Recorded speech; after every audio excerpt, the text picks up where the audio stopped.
میرے ابو نے میری خالہ کو کھیتوں میں جھکایا ہوا تھا اور اس پہ خوب محنت کر رہے تھے۔ میں نے جب اپنی خالہ کو ایسی حالت میں دیکھا تو میرا بھی دل اس پہ خراب ہونے لگا۔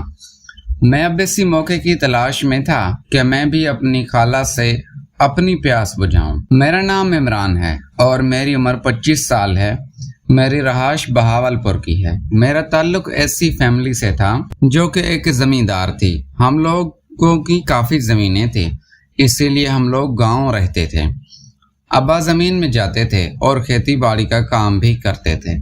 اس وجہ سے ہمارا گھر چل رہا تھا۔ اگر میں اپنی بات کروں تو میں کافی خوبصورت طبیعت کا حامل ہوں۔ میری جسامت دبلی پتلی تھی لیکن میں کافی جوان دکھتا ہوں۔ سارا گاؤں مجھے دیکھ کر رشک کرتا تھا کیونکہ گاؤں کے زمیندار کا بیٹا تھا۔ ابا کی شادی اماں سے تو ہوئی تھی پر اس شادی میں پیار بالکل بھی نہیں تھا۔ ابا جس سے پیار کرتے تھے وہ اماں کی بہن تھی، یعنی کہ وہ تھی جو اب میری خالہ ہیں۔ ان کے پیار کی کہانی اس زمانے میں ہر علاقے میں پھیل گئی تھی، پر نانا نے بھی اپنا فیصلہ سنا دیا تھا کہ اگر ان کی بیٹی کی شادی ابا سے ہوگی تو وہ میری اماں ہی ہوگی۔ اس فیصلے پر ابا کے علاوہ سب ہی راضی تھے۔ ابا نے نہ کر دی تھی لیکن ان کے فیصلے کے خلاف ہی ان کی شادی اماں سے ہو گئی تھی۔ اماں اپنے خاندان کی بڑی بیٹی تھی، وہ کافی سمجھدار تھی، لیکن خوبصورتی کے حوالے سے اگر بات کی جائے تو میری خالہ نے سب کو ہی پیچھے چھوڑ دیا تھا۔ وہ پورے گاؤں کے لوگوں کو اپنی خوبصورتی کی وجہ سے اپنا اسیر کرتی تھی۔ ان کا رنگ کافی گورا تھا اور ان کا حسن لاجواب تھا۔ وہ بہت ہی پرکشش تھی۔ جب ہی سب لوگ ان کی خوبصورتی دیکھ کر حیران ہوتے تھے۔ انہوں نے اپنا فگر کافی اچھی طرح برقرار رکھا تھا۔ ابا بھی ان کی خوبصورتی کے دیوانے تھے۔ شادی کے بعد اماں کو وہ خوش نہ رکھ سکے کیونکہ دل میں کوئی اور جو تھا۔ اماں بھی یہ بات جانتی تھی۔ اپنا نصیب سمجھ کر وہ قبول کر بیٹھی تھی کہ اماں زندگی میں کبھی بھی وہ سکون نہیں آنے دے سکے گی۔ میں نے جب ہوش سنبھالا تو مجھے بھی یہ حسن اپنی جانب کھینچنے لگا تھا۔ اماں کا زور تھا کہ میں بھی کھیتی باڑی کروں، لیکن میرا زور اس پر تھا کہ میں شہر چلا جاؤں اور ادھر جا کر خوبصورتی سے لطف اندوز ہو سکوں۔ اس کا بھی اپنا ہی مزہ تھا۔ میری بات مان لی گئی تھی کیونکہ میں اکلوتا وارث تھا۔ میں کالج جاتا تھا، ساتھ ساتھ مزے بھی کرتا تھا۔ دوستوں کی مہربانی تھی جنہوں نے میرا تعارف کچھ ایسی چیزوں سے کروایا تھا۔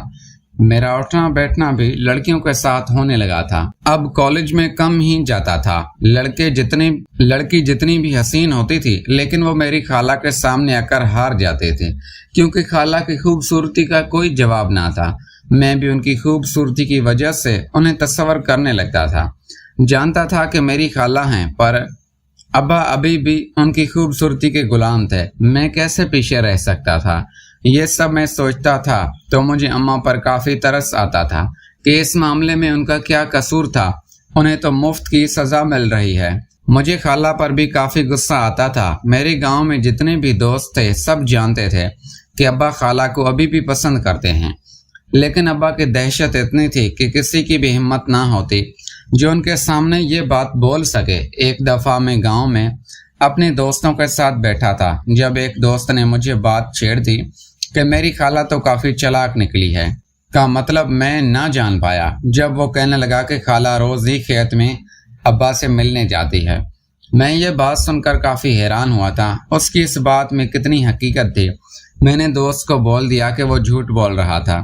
اس پر وہ کہنے لگا کہ صرف وہ ملنے نہیں جاتی بلکہ وہ تو باقاعدہ ایک دوسرے کے ساتھ وہ سب کرتے ہیں جو ابا کو اماں کے ساتھ کرنا چاہیے تھا۔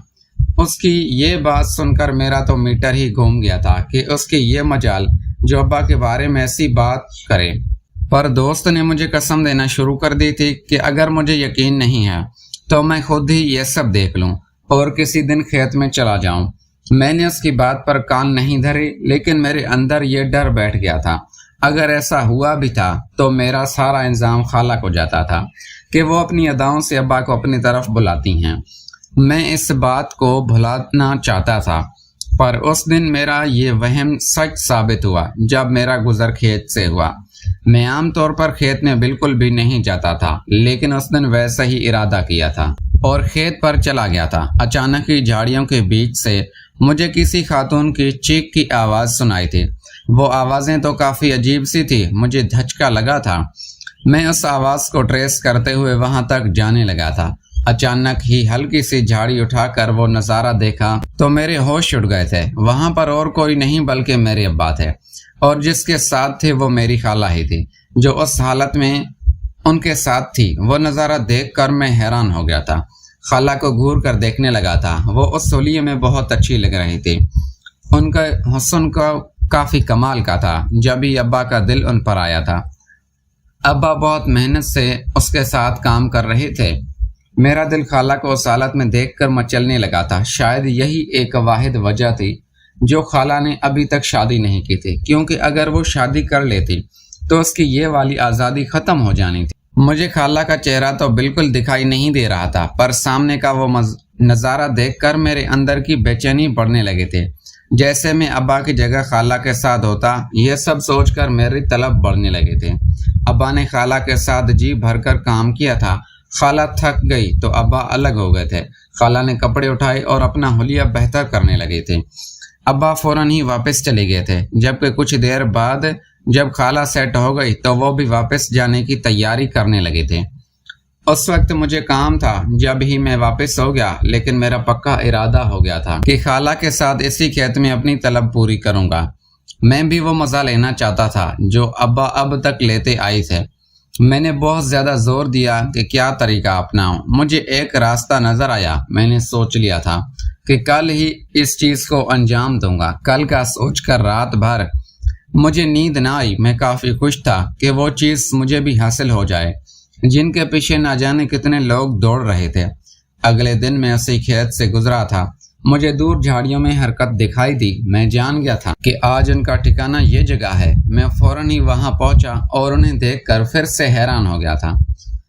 آج ابا خالہ کے ساتھ کسی اور طریقے سے وہ سب کر رہے تھے، پر میں نے یہ سب دیکھ کر صبر سے کام لیا تھا اور 10 منٹ انتظار کیا۔ ٹھیک 10 منٹ کے بعد ابا واپس جانے لگے تھے، لیکن خالہ کچھ دیر کے لیے رک گئی تھی۔ جب ابا کھیت سے دور نکل گئے تو میں اچانک سے خالہ کے سامنے گیا تھا۔ مجھے وہاں دیکھ کر خالہ کو جھٹکا لگا تھا اور اپنی اس حالت کو چھپانے لگے تھے، پر میں نے ان کی یہ کوشش ناکام بنا دی تھی اور ان کے سامنے کھڑا دیکھ کر ان کے حسن کو دیکھنے لگا تھا۔ خالہ مجھے کہنے لگی کہ یہ حرکت کافی گندی ہے، مجھے ایسے نہیں آنا چاہیے تھا۔ اس بات پر مجھے بہت افسوس ہوا تھا کہ خالہ یہ کہہ رہی ہے جو ابا کے ساتھ مل کر اپنی بہن کو ہی دھوکہ دے رہی تھی۔ اس بات پر خالہ شرمندہ ہونے لگی تھی۔ میں نے انہیں بتا دیا تھا کہ میں نے سب دیکھ لیا ہے، کیسے وہ ابا کے ساتھ چپکی ہوئی تھی۔ خالہ کے تو ہوش ہی اڑ گئے تھے۔ میں بھی جان گیا تھا کہ تیر صحیح نشانے پر لگا ہے۔ میں نے خالہ کو کہہ دیا کہ ان کی یہ حرکت اب میں پورے گاؤں والوں کو بتاؤں گا کہ کس طرح انہوں نے ابا کے ساتھ مل کر اماں کو دھوکہ دیا ہے۔ یہ بات سن کر خالہ کا رنگ اڑ گیا تھا۔ وہ جانے لگی تھی جب میں ان کا ہاتھ پکڑ کر روک لیا تھا اور ان سے پوچھا کہ وہ کیا چاہتی ہیں، کہ یہ بات کسی کو بھی پتہ نہ چلے۔ اس پر خالہ نے جلدی سے ہاں میں سر ہلایا تھا۔ میں نے ان سے کہا کہ اگر وہ یہ چاہتی ہیں تو پھر وہ سب میرے ساتھ بھی کرے جو وہ ابا کے ساتھ کرتی ہیں۔